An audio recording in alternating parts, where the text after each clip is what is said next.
Usapang totoo, walang preno. You under Vlogcaster, real talk lang, walang plastikan. Magandang araw mga ka-Wonder, welcome back sa ating YouTube channel, Wonder Vlogcaster po. Magandang umaga sa inyo lahat. Tila may threat, no? O banta itong si Senate President Peter Allen Cayetano, no? Or Alan Peter Cayetano dito sa Malacanang. Na dahil daw itong mga nangyayari sa mga senador na kinakasuhan ngayon ay mukhang isang political move, no? At sabi niya nga maglalabas daw ng ebidensya itong mga senador na sila ay parang tinatakot na kung ito pa sabi niya mga ka-Wonder, no? Na mukhang haka-haka at pinagtatawanan nga na kapag hindi ka lumipat dito sa amin kakasuhan ka, tutuluyan ka. Kapag lumipat ka mawawala na yung kaso mo. Parang napakalibre naman ng mga ito, no? Napakasaya, mga ka-Wonder, kung ganun ang mangyayari, no? Dahil sa ginawa nilang mga kaso, kagaya ng kay Jinggoy na plunder, kay Joel Villanueva, plunder, halos plunder itong mga karamihan sa kanila, ginagawa ngayon nila ng kwento na dahil nabuo nga itong majority sa hawak niya, sa hanay niya, mukhang tinatakot daw at ngayon ay kinakasuhan isa-isa.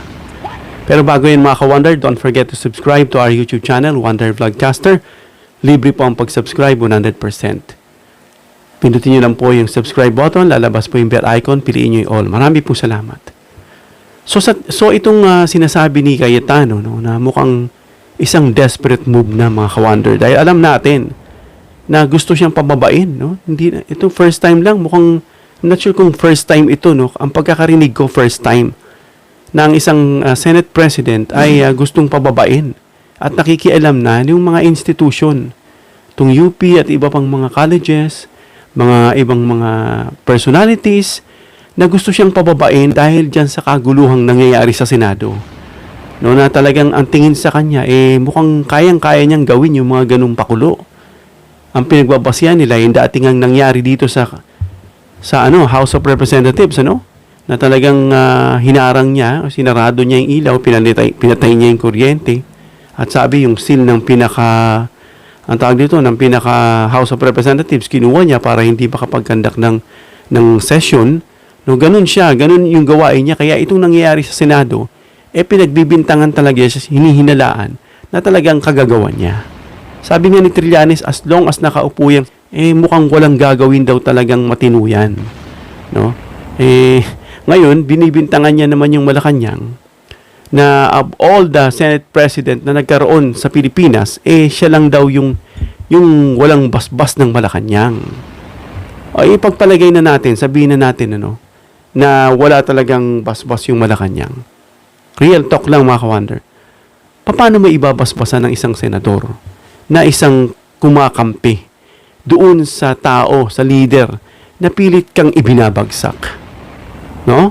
Alam naman, identified naman, wag nang magpakunwari. Halatang halata. Yan nga lang pag take over dyan talagang maiisip mo, bakit? Sino ba naman, kwento mo sa pagong kung may maniniwala sa yung walang dahilan. Diba? Ang dami-dami na nga nagbibigay ng patotoo ng opinion nila Naiisa lang. Sabi nga, all answers, sabi nga lead to one clue. Ano yun? Ito nga yung sinasabing nalalapit na impeachment, no? Na kaya kumikilos sila ng double time.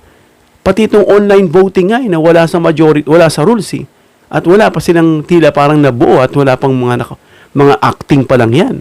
Nasabi nga nila, they are going against the rules. Kaya nga nag-walk out itong minority ngayon. Pero pinipilit niya.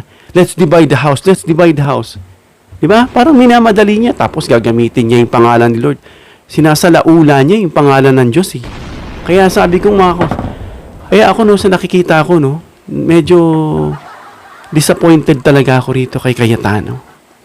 Parang, alam mo yung kwento ng wolf, yung bata. Nasigaw siya ng sigaw na, may wolf, may wolf! Tatakbo naman yung tao para tulungan siya. Ilang beses niyang ginawa hanggang sa isang araw, totoong may wolf na. At sigaw siya ng sigaw at hindi niya na siya pinakinggan. No? Hindi na siya pinakinggan.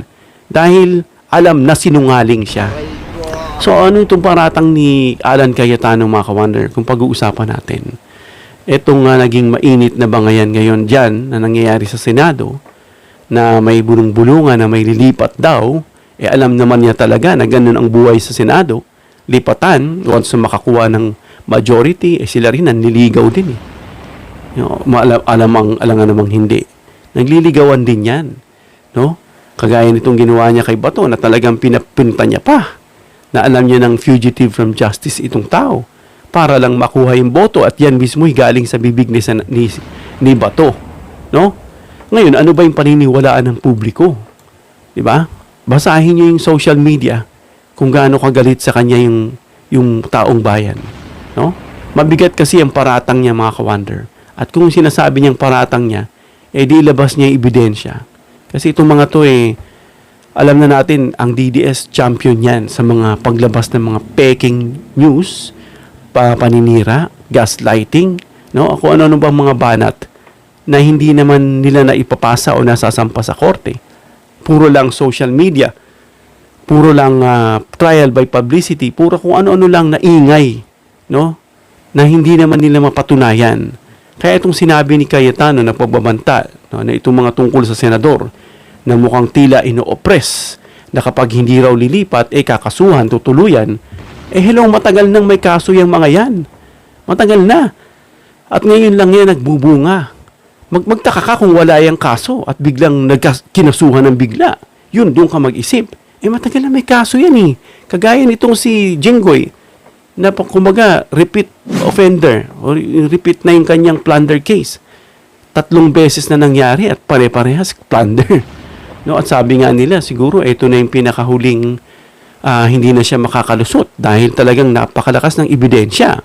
Dahil mismong DPWH, mismong nasa pwesto ng gobyerno, nagsasabi, unlike doon sa nakaraan, na nasa listahan lang siya. Ito mismo, vocal, with supporting evidence, documents, na talagang kasama siya.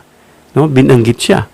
Along with other senators na makukulong din, kagaya nitong si Joel Villanueva, na less than 2 weeks na lang, malamang sampahan na dyan ng kaso sa Sandigang Bayan. So mukhang itong desperate move lang ni Cayetano na nakikita ng tao, no? Na isinisisi niya sa presidente dahil nga gigil na nga na palitan siya. Sabi nga nila, action anytime. Hopefully, hoping, pa ginamit pa siyang term na parang yung hope, no? Parang isang thread na walang katapusan. No, ibig sabihin, we should always hope. Expect things that will happen. No, it's also like hope. If you expect things to happen, it's like you're projecting, no, or manifesting hope in you, no. Kaya ang tanong ng mga audience, dapat bang maniwala agad ang publiko dito sa sinasabi ni Cayetano na wala nga siyang ebidensya, no?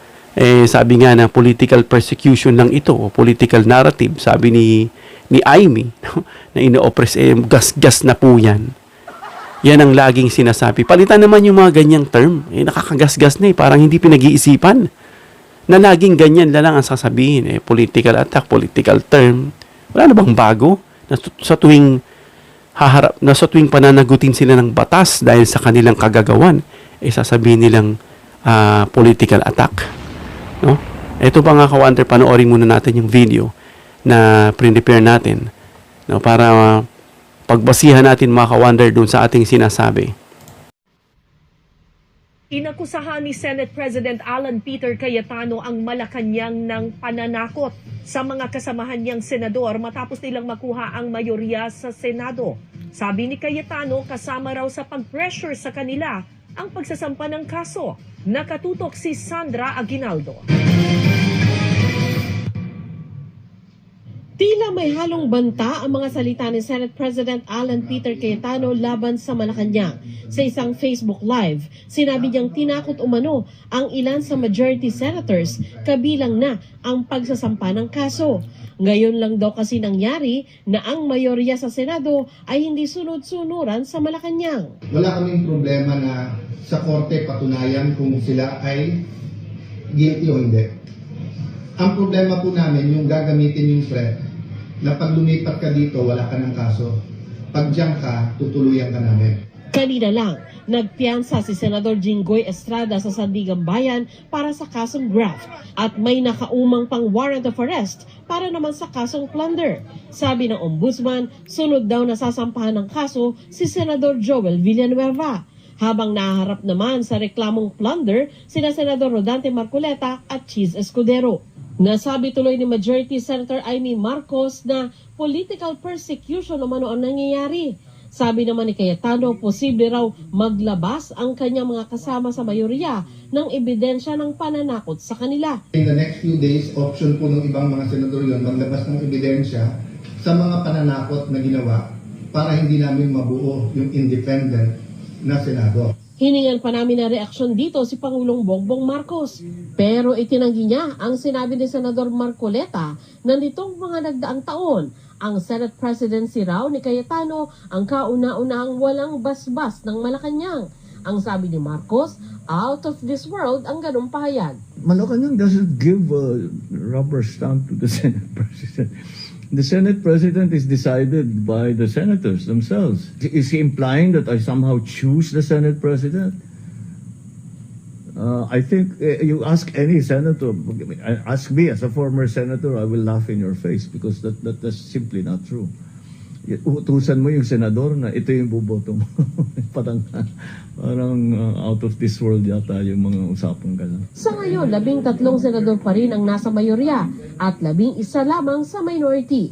Kaya nananatili sa pwesto si Cayetano.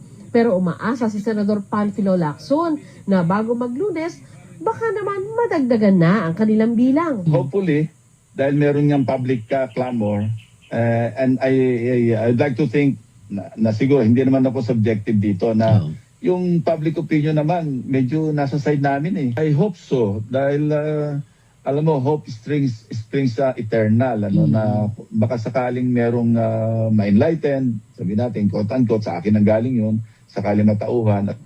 Sandra Aguinaldo, Nakatutok, 24 Oras. Sabi ni Senator Lacson, hopefully baka matauhan mga ka-wonder. Ibig sabihin, doon sa sinasabi niya, itong mga senador na ito, nasa maling desisyon nila at kailangan matauhan, ma-enlighten at lumipat bumalik doon sa tamang block. No? So, itong bintang nitong maladesperadong bintang nitong si Cayetano, dapat patunayan niya yan, mga ka-wonder. Itong pagbabanta niya na maglabas, di ilabas nila. No? Inuugnay dito sa mga kinakaharap nitong mga mambabatas din sa majority. Kung mapapansin mo nga, may mga kaso puro na sa majority. Kaya may punto yung sinasabi ni Senator Lacson na hopefully matauhan itong mga to. No?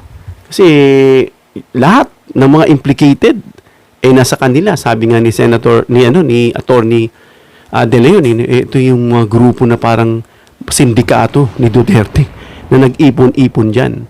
Tapos sa likod nitong si Cayetano, nagsasalita pa. Itong ipokritong ito na nakalagay pa yung Psalm 23. Alam niyo ba yung Psalms 23?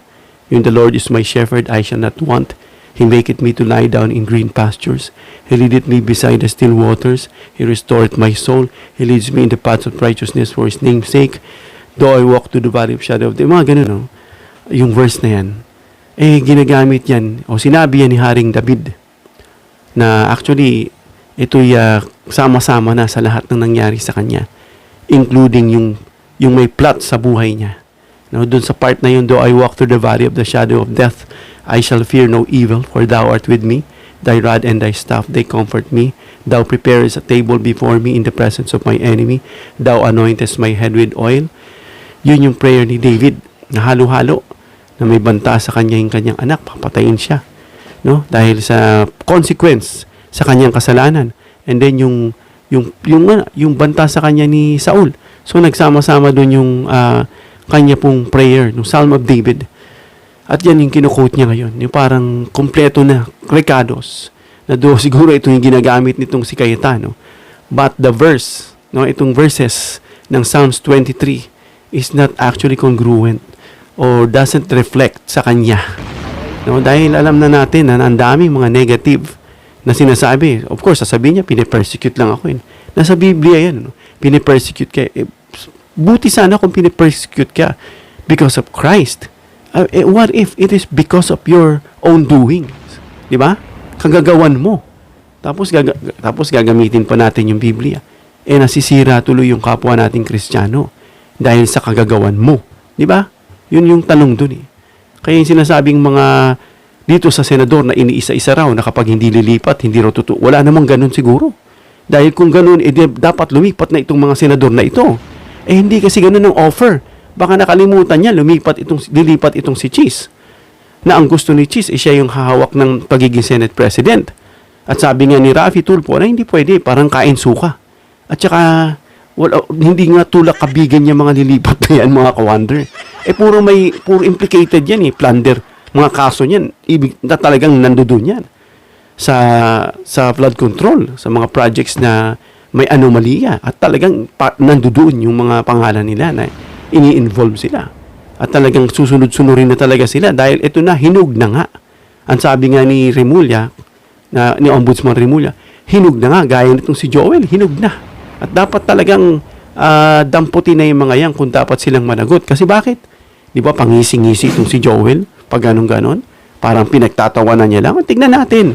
Para kasing kung ganon yung mga reaction mo, parang china-challenge mo yung batas.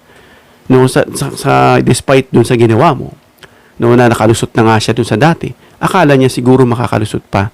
No, kaya panawagan natin sa Pangulong Marcos na firm dapat bakal at tiyakin kung talagang itong mga to, kung malakas ang ebidensya, I'm saying na kung malakas ang ebidensya, dapat hindi na makalabas yung mga yan. Para hindi na tularan ng mga susunod pang nagbabalak na magnakaw din sa kabangyaman ng bansa. Ito ay disclaimer lang. Kung mapatunayan talagang sila ay involved, yun ang sinasabi natin na sila ay sana makulong na at hindi na makalaya para hindi pa pamarisa ng iba. At dun sa sinabi ni Cayetano, na wala raw basbas ang Malacanang, parang hindi naman naging senador si Pangulong Marcos. Parang hindi mo naman siya kasama sa Senado at alam yung kalakaran. Yung pagpili dyan, ng magkabilang block, kung makakuha ng majority o ng sapat na bilang, and then papalitan agad. Pinag-uusapan nila yan. O meron na tayo, kailangan natin ito. Lalo na sa ngayon na malapit ng impeachment. Di ba? Kaya tinitingnan ng tao, nagsasalita itong si Cayetano. Ginagamit pa yung salita ng Diyos. Naku po, Mr. Senator, kilabutan po kayo sa sinasabi nyo. Kilabutan kayo. Kala nyo yung Diyos ay isang ordinaryong being lang, na nakanandyan tahimik lang. Isipin nyo po, na siya ang lumikha ng mundo. Alam nyo yan dahil Christian kayo, di ba? May makapangyarihan. He has these attributes na talagang dapat mong katakutan at respetuhin. Na wag mong basta i-quote lang ng walang saysay. Sabi nga, thou shall not use the name of the Lord in vain.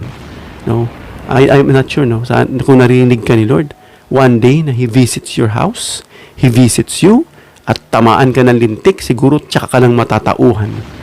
Kung itong sinasabi mo, without regarding, without concerning, yung sinasabi mong pagdamay sa pangalan ng Diyos, sa mga bagay na alam mo kung totoo o hindi.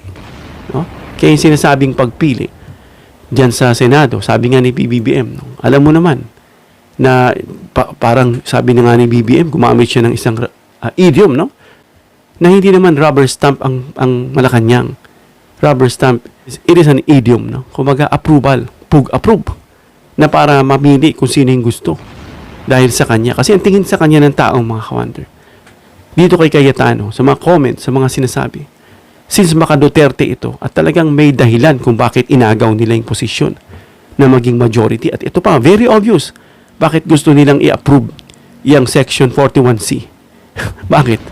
Sa pool nga sila kay Erwin.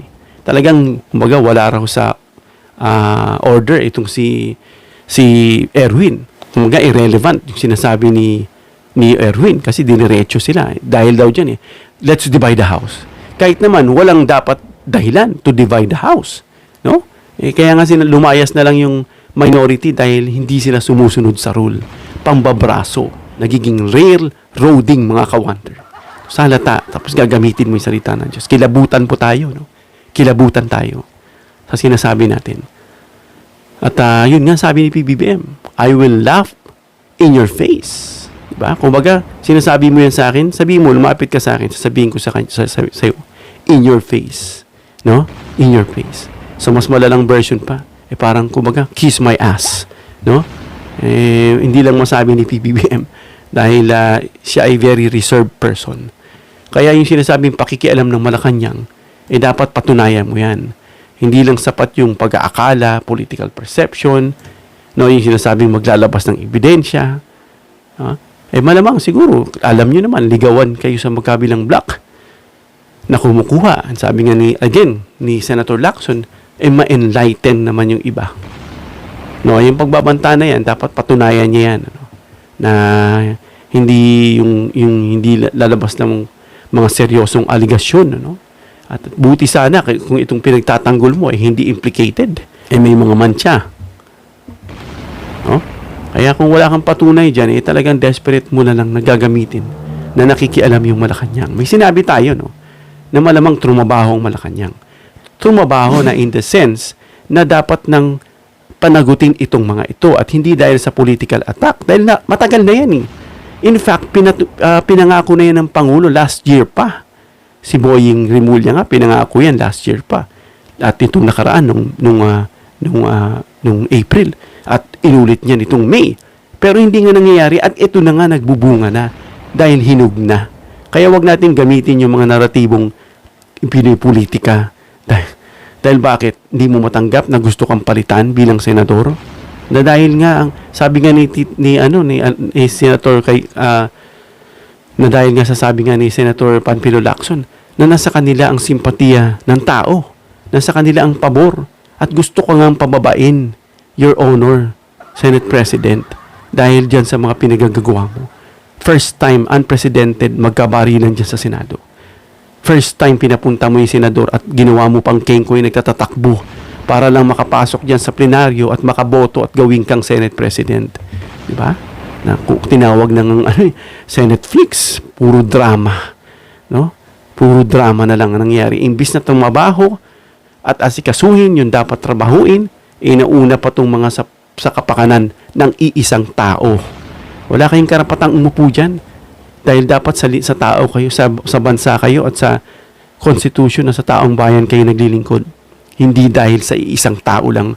Next time, wala nang boto para sa inyo. Hanggang dito na tayo mga ka-wonder. Comment down below your opinion para mabasa natin at mareaksyonan. Please give me a thumbs up if you like this video para ma-share ni YouTube sa iba pang viewers. Please share this video para malaman nila itong sinabi ni Cayetano tungkol sa Malacanang. And please subscribe, hit the notification bell icon and choose all bilang suporta sa aming mga content creators. Hanggang sa muli mga ka-wonder. God bless.